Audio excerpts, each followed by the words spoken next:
welcome to Black Tea News. I'm your host, Christina Barr, and today we're going to be talking about this article from the Free Press about how this these activists, barricaded the school in Colombia and stuff, and how some people were held hostage.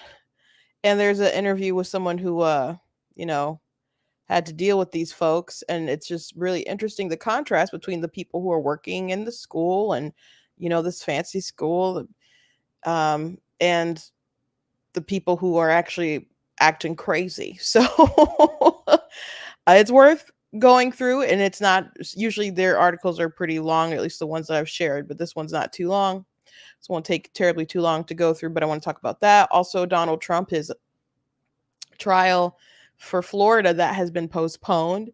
So it might not be, there's no date for it right now. So it might not take effect until next year, or he might be president, or they might just drop it. I don't know. Some people took issue because I said that Donald Trump was lucky, and they're like, he's been prosecuted for all these things. We'll get into that conversation when we get to that segment. But I think I do think he is lucky, but I do think he benefits from overzealous enemies who overplay their hands. So and I don't think anyone could disagree with that. So we'll talk about that as well. So also the Boy Scouts are changing their name to be more inclusive, so folks are talking about that today. And I guess I'm not too terribly surprised, but it's just, showcases where America is and how a lot of institutions are just being overrun or torn down. And they've had, issues dabbling with political correctness and the mob for years. So I think it'll probably be the end of their organization, but we'll chit chat about it. But before we jump into everything, I want to encourage you guys go to blacktunews.com, check out different content on my website, articles, videos, etc. If you like what I do here, please consider leaving a donation at blacktunews.com/donate, because it does cost a stream this stuff. If you're like, but you're streaming on YouTube or streaming on Facebook, isn't that free? Yeah, but I'm using the software that's doing it all at the same time, so there's a fee for that. There's also like my website, like I said, my website, different mailing stuff. There's just expenses with everything. So if you guys can support, I appreciate it. If you can't, I appreciate you watching and sharing, and that all does obviously help. So thank you. If you are watching on Facebook, if you do want to give stars, you can do that. If you're watching on YouTube, you guys can do super chats, and I do read super chats as long as they are not too bizarre or like obscene or gross or something. I'll read the super chats. But I also recommend that you guys go check out different merch that we have available at the website, different t-shirts and mugs and so on. Like this You Are Not That Special mug. We got the black tea mug and other t-shirts you guys can check out there. That does also support as well. So I'm personally excited. I was really trying hard. For those of you who know, I'm going to be at Motor City Comic Con this month, and that's the biggest comic book convention they have in Michigan. They used to just do it once a year, but after COVID they started doing twice a year. So I've past couple years I've been doing both shows in the spring and then in the fall, and I plan to do that again this year too. So I'm gonna be at the show on the 17th, 18th, and 19th, and I'll be in Artist Alley, and I'll have a booth selling my books. And I'll be in Artist Alley in row A, so it'll be the very first row. They did flip where the artists usually come in. Hopefully it's a good thing. They've rearranged stuff, but I have 17 books altogether that are published. I was really trying hard to get my 18th one done by that time, but it's just not gonna happen. Or if something does happen, it'll be a pleasant surprise. It's like all finished with the editing and stuff, I just can't get them printed there on time. So I'm gonna push back it a little bit, as far as I guess when I thought I would release it. So I'm gonna release it next month. It's a sequel to my book, The Dark Mermaid. I don't have a picture saved, but it's a sequel to that. It's called The Sea Witch, and so as I'll have some more rollout stuff if you guys are interested in anything like that. But I'm just, personally just talking about things that I'm doing, things that I'm working on. So I'm personally excited to finally have that done or mostly done. There's like marketing stuff I got to do now, but very glad when I took like some time off to work on it. That's what I was working on. So I have like a particular writing schedule that I want to be on so I can roll out more stuff this year and the next year and so on. So that's a little bit about my life. And but yeah, I wish I was trying so hard to get it done for Comic Con, and I can't make it happen. If I can't make it happen, I'll let you guys know. But I can't. But I'll have plenty of things there if you're in the Metro Detroit area and you want to show up. But if you can't, or Comic Con isn't your thing, I recommend that you guys go to my website, search me on Amazon, or just check out my links in the description, and you'll find my stuff. So anyway, let's hop to the actual news. Joe Biden had another Ron Burgundy moment. And so it wasn't too long ago that Joe Biden messed up with the teleprompter where he read the word pause, which is just supposed to be a clue like, here's where you're supposed to pause, Joe. So he read that out loud. And so people were teasing him about it. So he has another moment that has happened. And that wasn't the first time.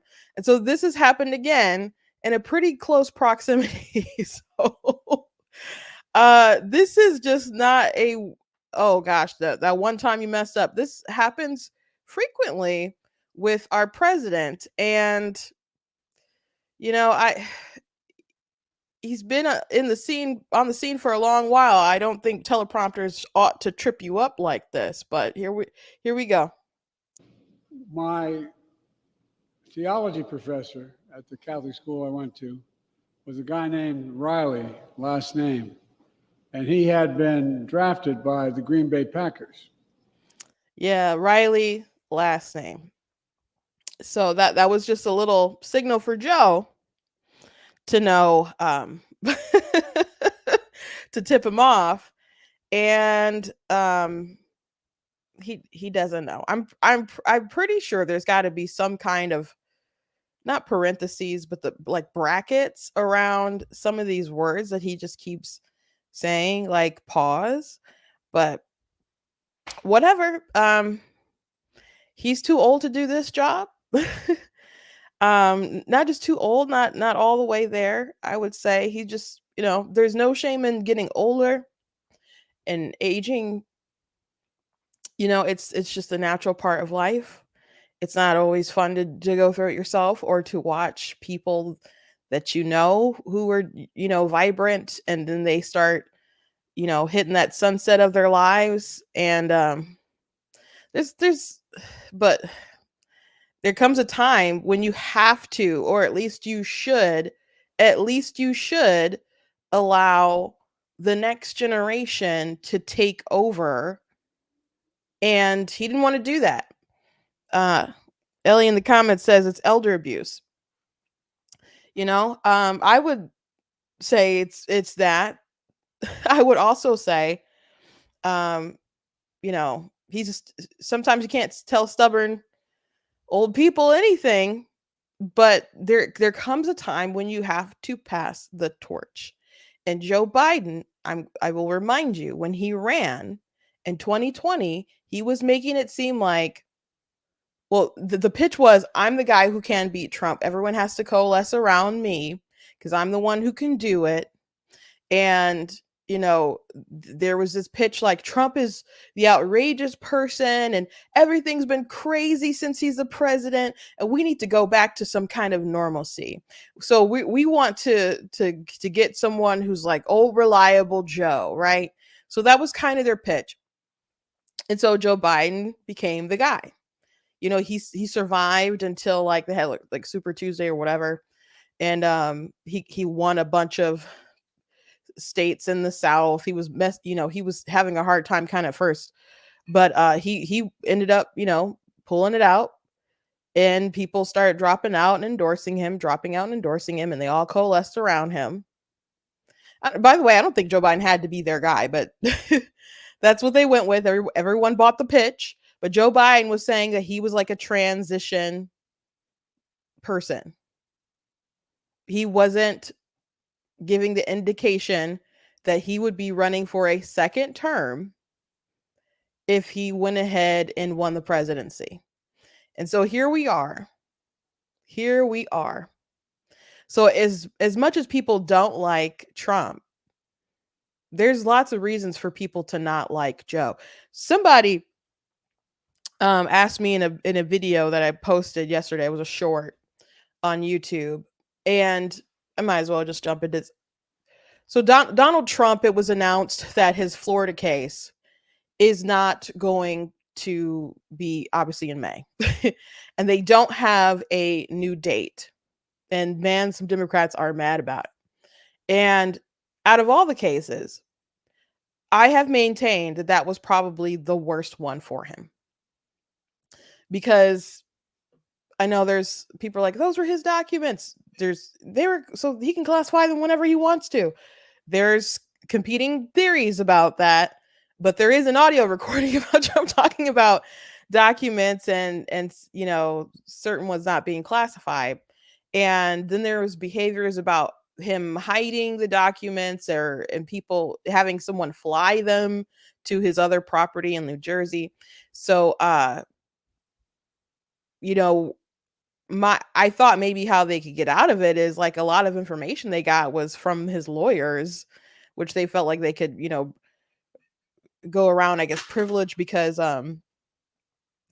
he of his conduct. So I didn't know if maybe some evidence or whatever they could get thrown out or whatever. But I was just concerned about that particular case for him. People are like, oh, it's a witch hunt. I think that was something with the case of Trump, that the cover up is kind of more is worse than the crime, or that's how they get you when as you're trying to kind of cover up a thing. Then they're like, oh, we're gonna get him. They're probably like, man, this is weird. He won't just turn over the documents. And then they're like, oh, maybe there's some there. Maybe we can do something, and it probably just evolved from there. But that was the case I was most concerned about for him. The Stormy Daniels situation, the hush money bribe case seems so stupid, and that one's like political prosecution.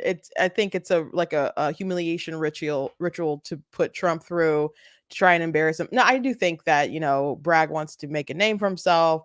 They're like, oh, this jury will get him, and you know I think there's a lot of political motivations for folks going for Trump with that one. But it's just, when you think about it, they're like, oh, he paid off this hush money for a porn star, and he didn't do it because he wanted to protect his wife's feelings. He did it because he wanted to make sure that he could win this election. And I'm like, okay, well, that kind of seems like, even if that was the case, I mean, it's the whole thing is bad, period, like on a moral level. But I'm like, isn't okay? I'm comparing that, and I mentioned this quite a bit, comparing that situation to Joe Biden being on the debate stage, lying to the American people, or trying to convince the American people that his crackhead son's laptop isn't actually his crackhead son's laptop, because it's like Russia disinformation, that they planted it. So you're blaming this nuclear power, this world nuclear power, not as powerful as us, but they are giving some trouble to the world. You're blaming your crackhead son's laptop on that, and you have all these different intelligence officials and stuff, and people from your former administration who's like working with you now, allegedly concocted this letter, or got people together to say this stuff. So you're peddling this epic lie that could have like serious real world ramifications for the benefit of winning the election, versus the guy with the Hollywood access tape paying off a porn star. Like like It's so crazy to me. It's so bizarre. It you know whatever that case is silly. We'll see what happens. They could always just convict him or whatever because for political reasons. I don't know what's gonna happen. Um, so that case was silly. The Georgia stuff has seemed to have fallen apart because of Fonnie Willis. She kind of became the story because she couldn't keep it in her britches, and that's the like the craziest like self execution of your career. What I mean, I'm not saying she's not gonna ever have a job, but the biggest thing in your life you screw up because you had to get your you know your trying to think of a good term that's there's terms that came to mind but they're not words that I would utter. um his her slutty buddy, we'll just say that. And she let him like mess up everything for her. So if anything, maybe they're holding on to this particular case in Florida, and who in that case they would have probably the most favorable jury to Trump, but the facts on the case are a bit more problematic for Trump overall. But it looks like that's probably not going to be touched at all until maybe after the election. And after he maybe wins the election, it will probably maybe fade away. It'll maybe fade away. So anyway, I did a TikTok about that and someone asked me, "Do I think that Trump can win?" And I don't know if the person was on the right or the left, but well, maybe I don't know. Someone asked that question. And I said, "I don't know. I don't know. I think things are looking really good as far as like some polling, and if things radically dramatically change with the country, like with the economy and inflation and all that stuff, maybe people will feel better and optimistic going in. But Joe Biden is just screwing the pooch, even worse than like Kristi Noem. Like, well, she didn't screw the pooch, she just shot him. But he's just failing at every opportunity, absolutely every opportunity. Like, the income, like, oh, we're not going to tax anyone over four who makes less than $400,000. Okay, but you guys are about to let the tax cuts expire. Okay. And there was a report that came out, I don't know if it was today, but I read today that they were the people who they audit the most, over 60% are people who like make around like $200,000. So not 400. So they're not just going after millionaires with those 80,000 IRS agents and stuff. It was 80,000, 87,000. But the college stuff right now, what's going on college campuses, the war in Israel, Gaza, Biden isn't handling that situation well. So when I said I don't know if Trump will win, but Biden is messing up like at every opportunity, and someone said, yeah, like with what's going on in Gaza. So I don't know what position they were actually trying to take, but the real issue for Joe is that when you don't take any sort of real moral position and you're just kind of floundering about and straddling the fence, you tick both people off. So there's folks on the right who are obviously upset, but there's moderates, and majority of Americans support Israel over like Hamas and the what's going on and with the Palestinians and stuff. They take the side of you know Israel being in a more favorable position. Maybe everybody doesn't like what's going on the ground, but you know, they don't like what Joe Biden is doing. And he comes off very weak on the world stage. And there's a lot of things that affect us on the day-to-day level that we should worry about locally. Like who's your governor, who's your county executive, your sheriff, your representative. You know, your mayor, school board. There's lots of things that people should be engaged in locally that can really impact your life. Things that you do socially, your community that you live in, your church, those sorts of outreaches and etc. The federal government, unfortunately, those are things that are too big that really impact us more than it maybe certainly more than it should. But one thing that is really important, though, that if you're the president of the United States, is to have some kind of competency when it comes to the world stage. You are the commander in chief. And Joe Biden has shown himself to be weak and frail in so many occasions, and not just physically or mentally, but he projects weakness in every sort of way when it comes to America. Um, he doesn't seem like a good ally to our allies. What happened in Afghanistan was where his, approval ratings really started to shift. Those images of the people falling from the airplanes, losing our troops that, from that attack at the airport. And then I was so upset that day, and he was going to come and speak on TV, and I'm like, he has to really deliver some kind of rallying message here because the country is upset. And he tried. He tried to come out and be fierce, like, we're going to get these people. And I didn't buy it. And there's other things the press conference that weren't great, but okay, I'm like, okay, he's saying he's going to go after these people. And then you hear, like, immediately there's a strike. And they're like, the strike was true. And that was when they bombed the aid worker and the kids. And like, oh, there's a secondary explosion. There wasn't. Like, oh, well, we thought they were bombs. They were water canisters. So, no accountability, really. And even when people were trying to get out of Afghanistan, it was kind of like, well, good luck.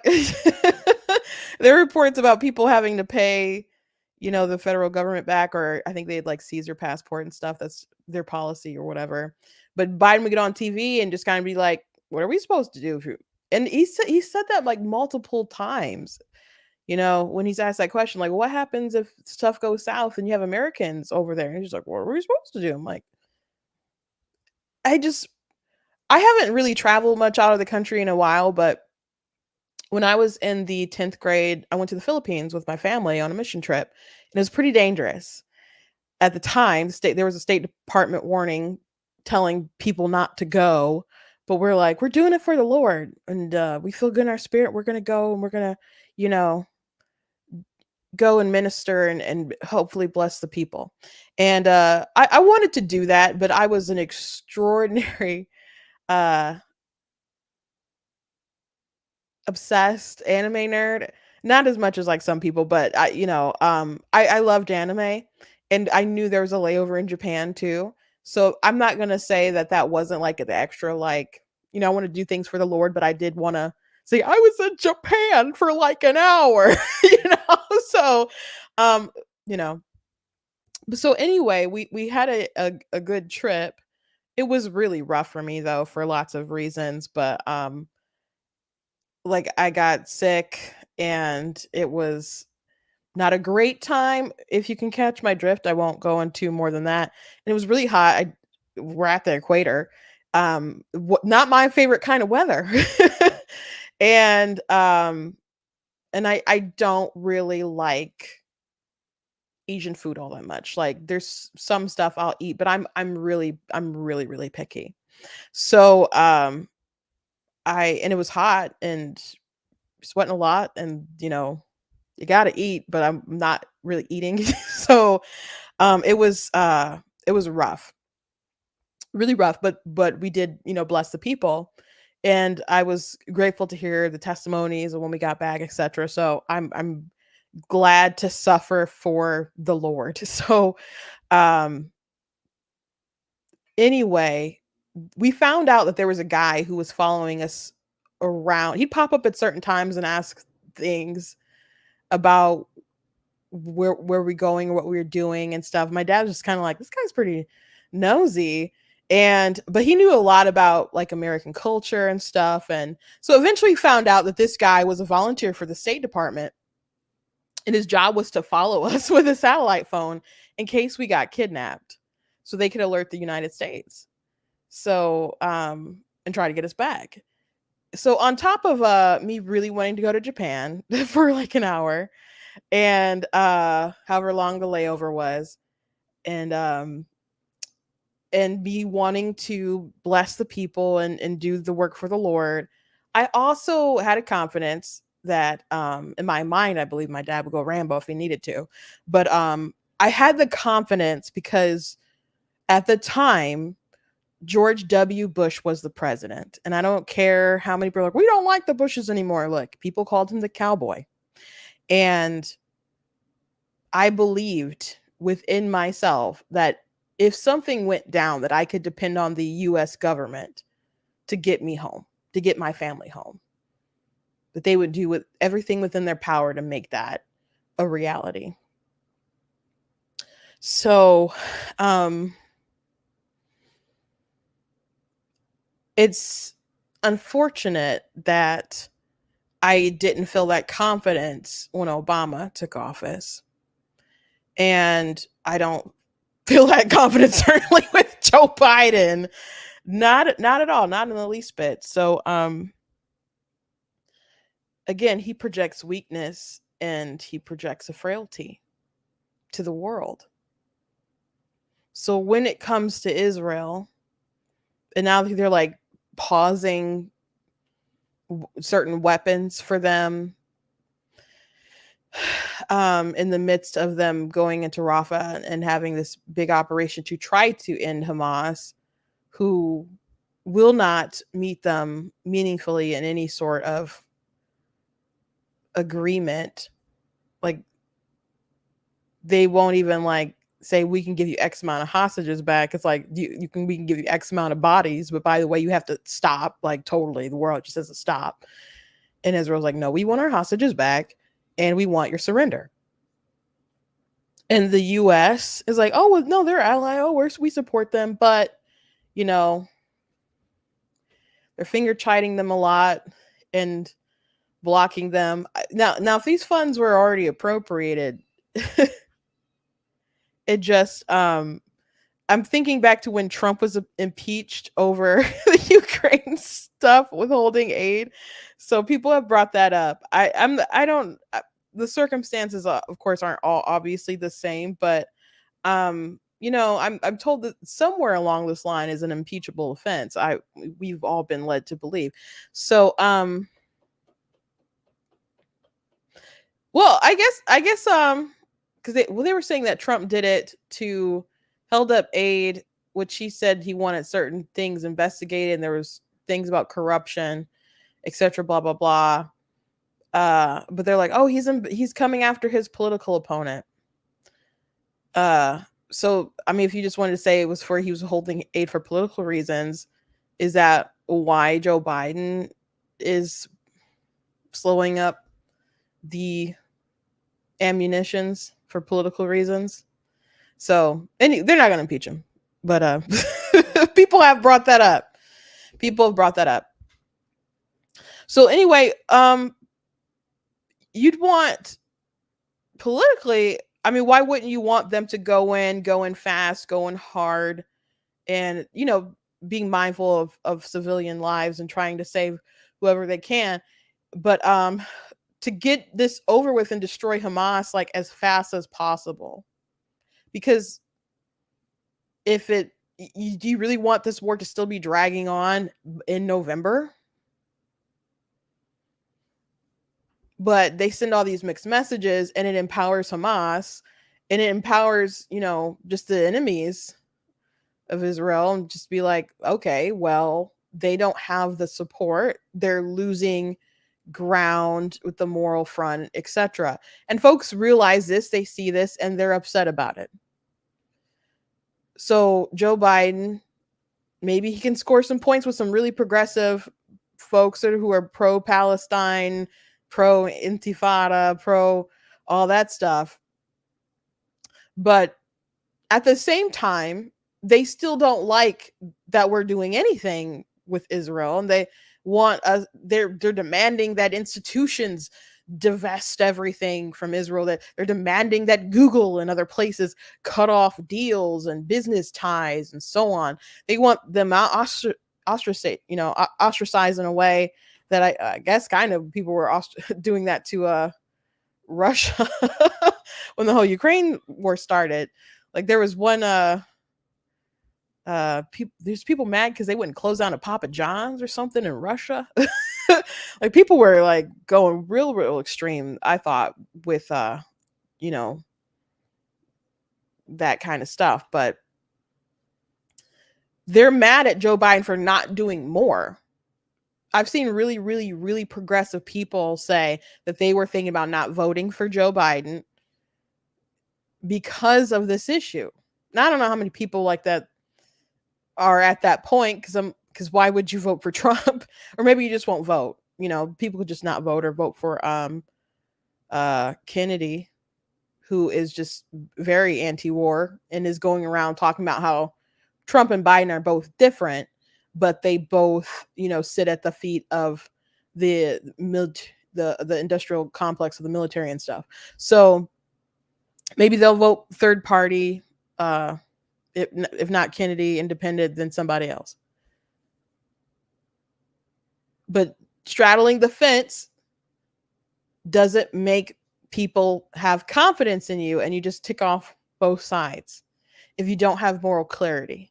And you're supposed to lead with moral clarity. If people can't see your side, as the leader of the free world, as the leader, the head figure of your party, you have to set the stage, set the tone, and have people kind of repeat the lines of what you said, or the not word for word, like everybody does. I'm not saying people have to be puppet or whatever, but you set the agenda, you set the standard, and people go from there.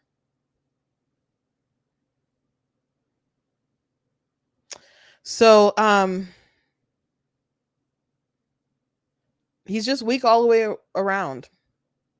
So I don't know if Trump's gonna win. If it was like this time last year, I'd have been like, nah, Trump's not gonna win. I would have said there's too many issues with Trump. There's too many things up against Trump. And not enough maybe discipline on his part, and just I could have listed a lot of reasons. But Biden is so bad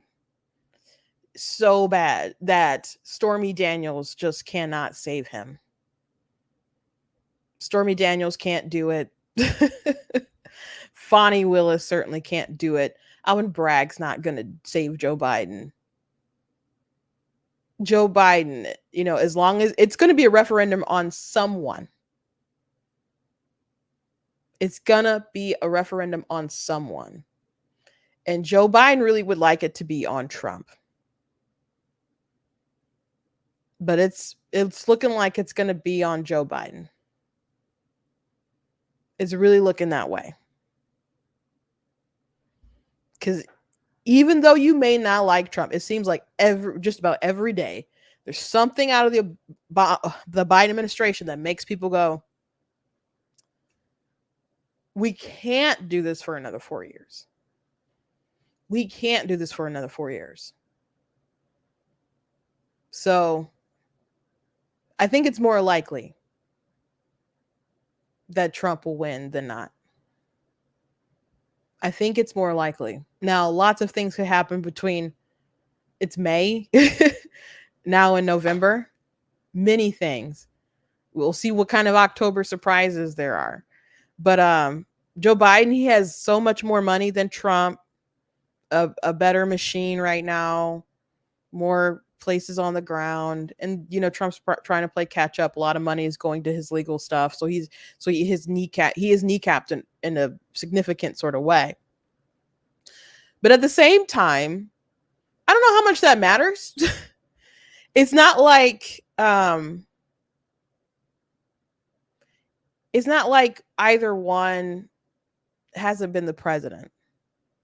Like Trump had extraordinary name ID anyway when he ran and he was the president. People don't like him personally. There's plenty of people do like him personally, but people still enjoyed at least maybe 3 years of his administration, even if they hated him the whole time. Tax cuts and low gas and no new wars and people those talking points.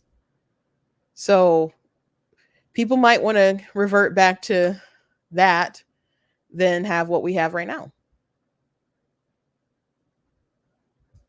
So no. Anyway, let's read this story about the college campus. And this is from the Free Press. And we know that there was madness on the college campuses. I had mentioned the story yesterday, and it's not too long, this particular article. But Columbia, they barricaded doors, they locked doors, they had chains, these big chains and Bach. I'm still saying it, bike locks on the doors and stuff. And it was just insane. There's a video of them trying to deliver pizza to themselves up to the second floor that was kind of interesting. But there were people inside who worked there who were being like held kind of hostage. So they ended up interviewing this person who's in this very viral photo that went around. I think, let me see if the photos. Yeah. So um let's hop to it. Interesting read. The viral image that captured the clash between the anti-Israel protesters who stormed Columbia and the campus workers who tried to stop them as the mob invaded Hamilton Hall in the early hours of April 30th. A facilities worker was photographed pushing a demonstrator against a wall. Later, it emerged that the protester was a 40-year-old trust fund kid named James Carlson, who owns a townhouse in Brooklyn worth 2.3 million. The man who tried to hold him back was Mario Torres, 45, who has worked at Columbia, where the average janitor makes less than $19 an hour for 5 years. So that's the contrast there, really. You got people kind of minding their business, living their lives, doing work, just trying to survive. And here comes people who are pampered and have all the money in the world, and they need a cause, right? They need some kind of cause to make them feel virtuous or whatever. So they go out there and they do all this crazy stuff. They take over the college campuses and live in these tents, or they take over Hamilton Hall, or they vandalize property. And in reality, they are so privileged. They are so privileged. And they're just really holding everyone else hostage to their ego and their pride. When taking over the school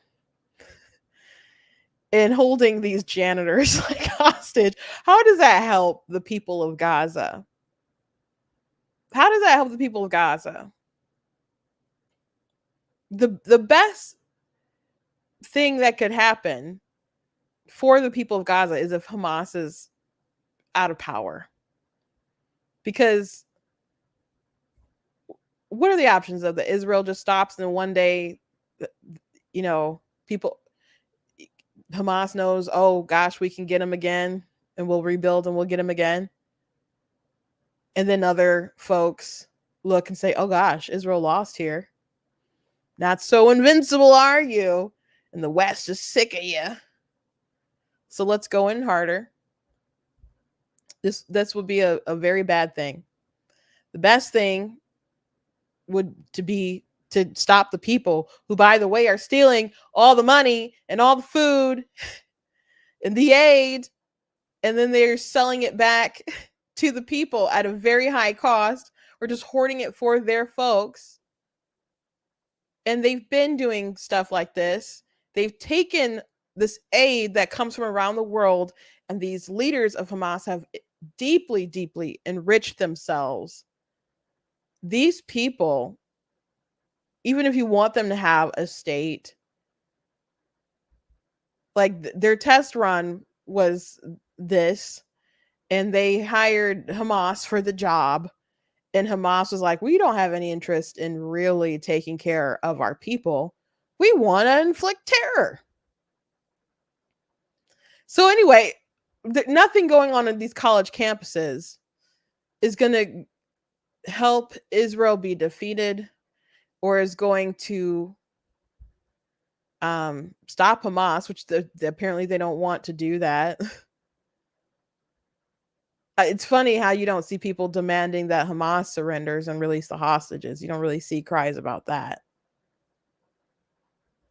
But these are these people. Now, obviously, not everyone is probably like this guy, but there's a lot of folks of privilege who are participating in this stuff. I talked a few weeks ago about how one person who in the past was probably texting and driving, ended up driving on the wrong side of the road, came to like a head-on collision with an elderly couple and killed them. And all they got was like a parking, not a parking ticket, but a ticket of like $230. And this person was, which their parents pay for. They're one of the people who were at the protests. You know, a bunch of really privileged people. And this, they call him a trust fund kid. You know, I guess he's somebody's kid, but 40 is not a child. Somebody's child, but old enough to know better and be better. Anyway, let's read the rest of the article. Now, in the exclusive interview with the Free Press, Mario Torres describes the experience of being on duty as protesters stormed the building in the early hours of the morning, breaking glass and barricading the entrances. We don't expect to go to work and get swarmed by an angry mob with rope and duct tape and masks and gloves, he said. They came from both sides of the staircases, they came through the elevators, and they were just rushing. It was like they had a plan, Mario said. The protesters with zip ties, duct tape, and masks just multiplied and multiplied. At one point, he remembers looking up, and I noticed the cameras are covered. It made him think this was definitely planned. Torres was trying to protect the building when he ended up in an altercation with Carlson. He had a Columbia hoodie on, and I managed to rip that hoodie off of him and expose his face. Carlson was later charged with 5 felonies, including burglary and reckless endangerment. I was freaking out at that point. I'm thinking about my family. How was I going to get out through the window? Imagine how like scary that situation was when people just flood from the elevator up the staircases, zip ties, duct tape, all that stuff. And you're just probably thinking like, you know, I don't get paid enough for this. And you don't know if you're going to make it home. Torres has not been to campus since the incident. He says he does not feel safe. When it comes to the public safety, the worker safety, people don't feel comfortable walking through a mob to punch in to get into campus. That's crazy, he said. And he added that he's worried Columbia might take disciplinary action against him for speaking out. He worries about losing a job he loves. He worries about supporting his young family. Is Columbia going to retaliate to find a reason to fire me? Is someone going to come after me? So I'm taking a big risk doing this, but I think that they failed. They failed us. And I think that's the bigger story. They failed us. They should have done more to protect us, and they didn't. After this piece published, Columbia spokesperson told the Free Press, Mr. Torres remains a valued member of the Columbia community. University policies prohibit retaliation against any employee who raises concerns in good faith. So hopefully they don't retaliate and they're true to that word. But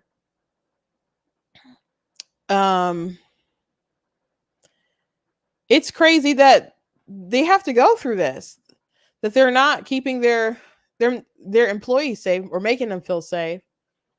But this is so silly. I hope some of these people who are arrested, you know, have some kind of revelation. Like Clarence Thomas that had like a big activist revolt kind of moment, and he like had to reflect and say, "Oh my gosh, I can't believe my heart is filled with this much hatred." And he had to come to God. He came to God and asked him to take that hatred away. And the Lord did. And he started, after he took this really hard turn, he turned back. So these folks doing this kind of stuff, participating in this stuff, they're not beyond redemption or anything like that, but you do need to have some kind of discipline and justice, and people need to know that there's some kind of consequences for their actions. Sometimes you got to get to the bottom, you know, before you can maybe turn around and say, man, I'm really at risk for messing up my life. And over what? Over protests that don't mean anything. I think I'm not a big fan of protests so much. I think they need to make sense for what they can achieve. And sometimes you do them for media. Sometimes you do them for, which they are attracting all the wrong kind of media. And some Democrats are really annoyed by how much coverage it's getting. Like Bernie Sanders and some other folks have spoken out about it. Tough luck. Sorry, it makes you look bad. Democrats look bad. Joe Biden look bad. Makes you guys look bad. Yeah, absolutely. But you want to make some kind of social change. You want to do it for voting or whether other stuff like that. But some people just gather, and it's a waste of time. And it's your right to protest peacefully. Don't get me wrong, but I just think you know, there needs to be some kind of intended goal there. And all these people who claim to want to help aren't really doing anything that can actually help these people they claim that they care about. But it's not really about the people of Gaza. I know people say that, and to some degree, I'm not saying people don't care, but let me show you this image here. Now, this wasn't at Columbia. This is at George Washington University.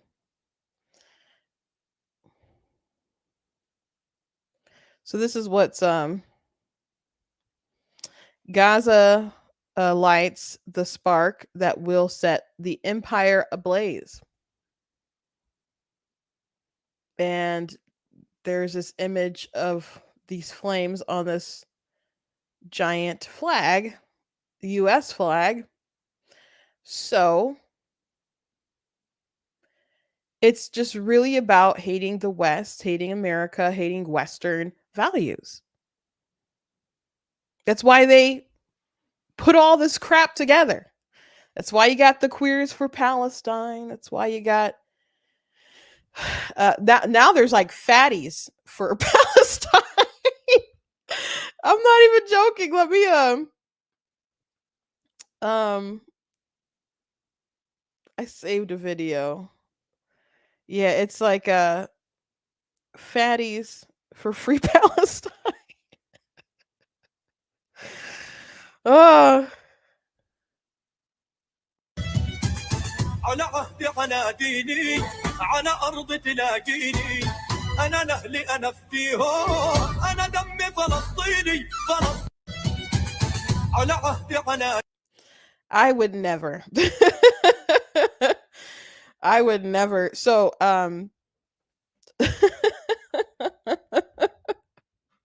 it's just too much. Pink-haired fatty there. Um, Sometimes when I think about losing weight, I think about telling people like, yeah, I don't want people to think I'm a liberal. Like I'm a liberal feminist or something. So I want to drop some pounds. Of course there's conservatives who are big people, but I just think about sometimes you think about people like them and you're like, I'd rather not uh be anywhere in that sphere. So uh,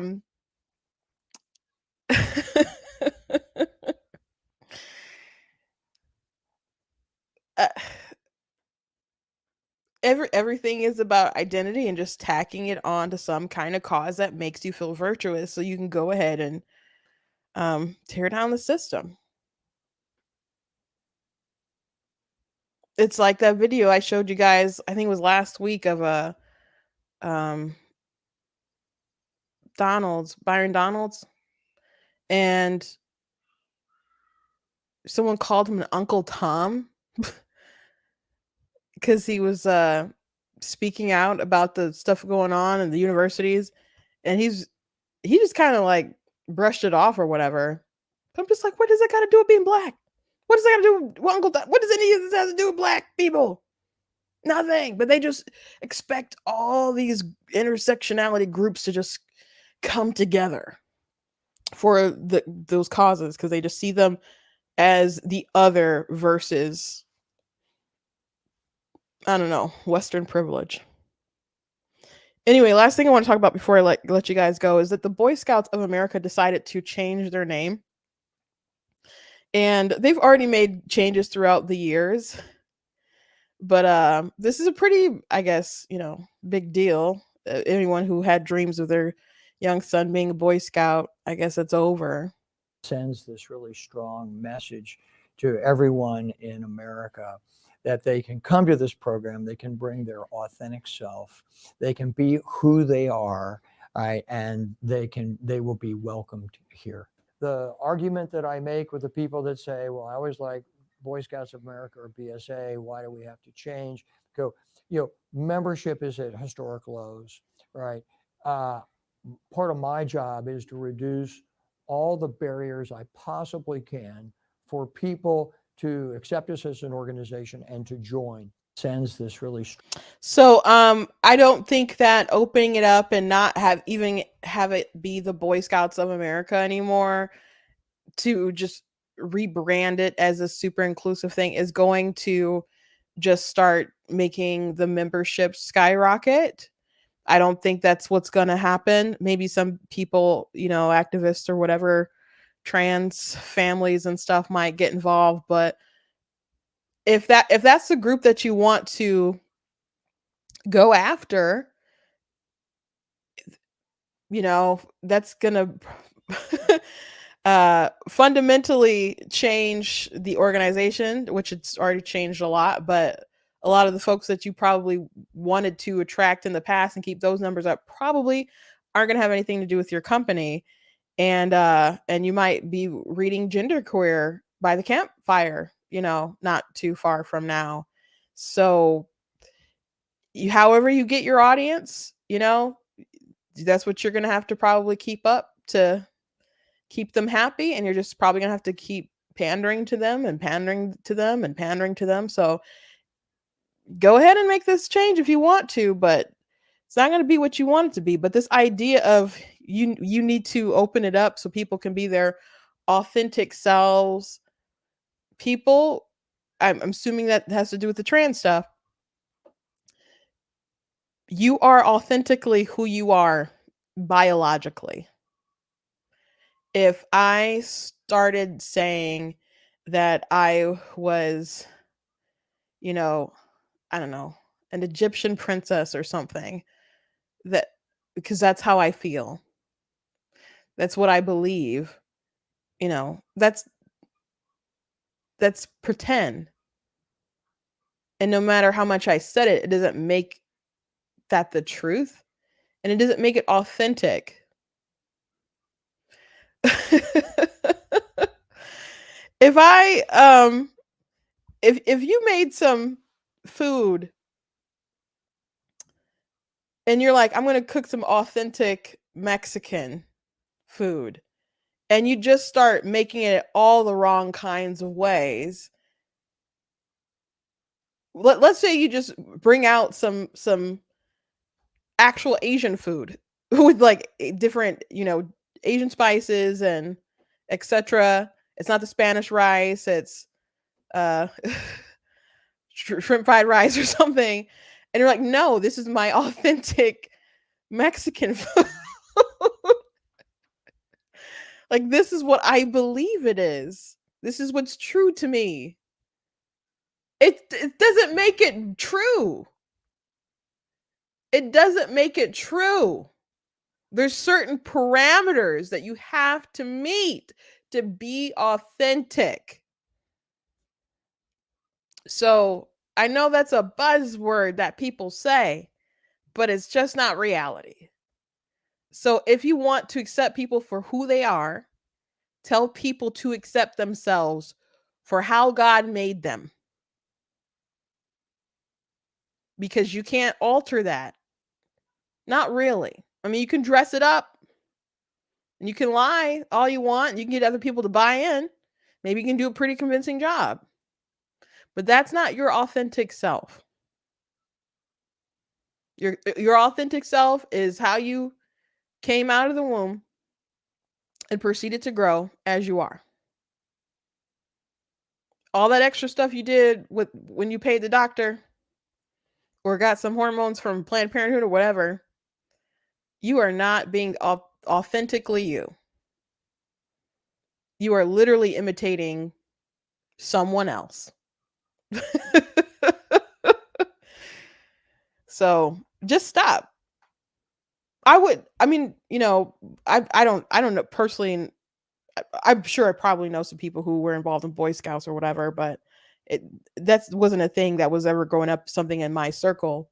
But I certainly wouldn't send a child to the Scouts of America when it's a priority for you to instill within young people the value of lying. That's not something that I'd want to be a part of. So congrats. Hopefully you'll get what you want out of it. But hopefully it just crashes and burns and teaches you a valuable lesson. Anyway, thank you guys for joining me today. I hope you guys enjoyed the show. Please go to blackteennews.com, check out different content on my website, articles, videos, etc. If you like what I do here, please consider leaving a donation on the website if you can, because it does cost to stream and run all that stuff. So you guys can, I appreciate it. You guys can also check out different merch like this. I voted for President Donald Trump, and all I got was historic peace deals. And there's gas that's $2, a tax cut, no new wars, etc. And this lousy T-shirt. So that's one of the things that's available on the website. I know on this, there's I gotta look this up, but Joe Biden, he got in trouble for saying that I think India and Japan were xenophobic because they won't really let in immigrants and stuff. But I remember Joe Biden not too long ago complimented Japan for being xenophobic. So I'm gonna have to I remember I thought about it because I have something on my Joe Biden shirt about it, but I have to I guess go upstairs and read it because I do have that shirt. But I'll flash the shirt again. It says denounce white supremacy, defeat Joe Biden. So it has a list of some of his racist stuff that he's said or implied or whatever that's on the back. So that's another thing that's at blackteennews.com. Anyway, thank you guys, and I will see you tomorrow.